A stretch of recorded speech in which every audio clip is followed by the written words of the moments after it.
Sharada jewellers తెలంగాణలో మొట్టమొదటి factory outlet మన కొత్తపేటలో ఫిబ్రవరి 14న గొప్ప శుభారంభం. నన్ను కూర్చోమంటారా వాళ్ళు? ఏం నైతికత, ఏం నైతికత ఉన్నది? ఇలా ఓట్లు వేసుకుంటే 12 ఏళ్ల పాప, ఆమె మానసిక పరిస్థితి ఏం కావాలి అధ్యక్ష?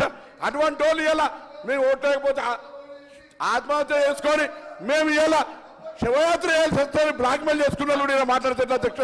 అందుకే దయచేసి మళ్ళీ ఒక్కసారి కూడా కరీంనగర్ సంబంధించి కరీంనగర్ బిడ్డగా ఇరిగేషన్ ప్రాజెక్టులు ఉమ్మడి రాష్ట్రంలో కూడా అభివృద్ధి జరిగింది. దాని తర్వాత కాంగ్రెస్ పార్టీ చేసింది. మేమందరం కూడా వరదకాలు వేలు చేసింది అధ్యక్ష. శ్రీరామ్ సాగర్ ప్రాజెక్ట్ నీళ్ళెక్కాయి అధ్యక్ష. లోయర్ మానేరు ఎవరు కట్టిన అధ్యక్ష, ఎల్లంపల్లి ఎవరు కట్టిన అధ్యక్ష.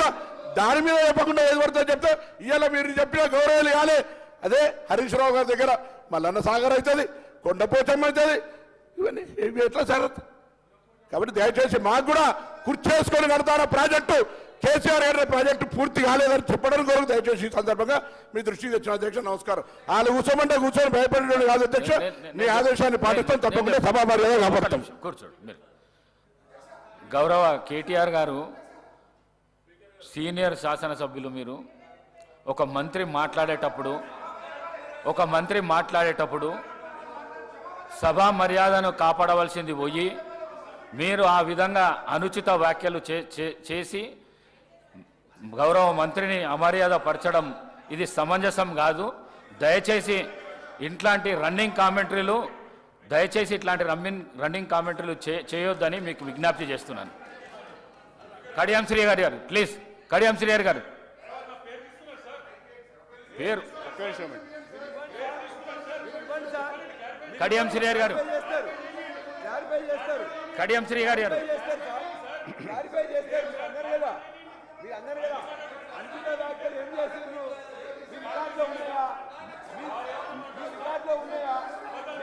కడియం శ్రీహరి గారు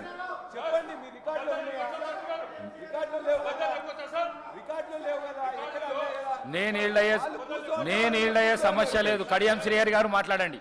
గౌరవ సభ్యులు ప్లీజ్ అధ్యక్ష. కడియం శ్రీహరి గారు ప్లీజ్ మాట్లాడండి. మీరు రన్నింగ్ కామెంటరీ చేసారు, పేరు తీసుకున్నారు. కడియం శ్రీహరి గారు మాట్లాడండి ప్లీజ్. ఇస్తా శ్రీహరి గారు మాట్లాడడానికి ఇస్తా. శ్రీహరి గారు మాట్లాడడానికి ఇస్తా. శ్రీహరి గారు ప్లీజ్.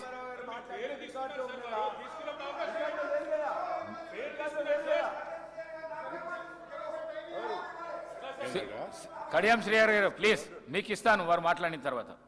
మీరు రన్నింగ్ కామెంటరీ ఆపండి. మీరు అక్కడ కూడా చెప్తున్నా, అక్కడ కూడా మీరు కూడా ఆపండి, మీరు కూడా ఆపండి, ఇద్దరు ఆపండి.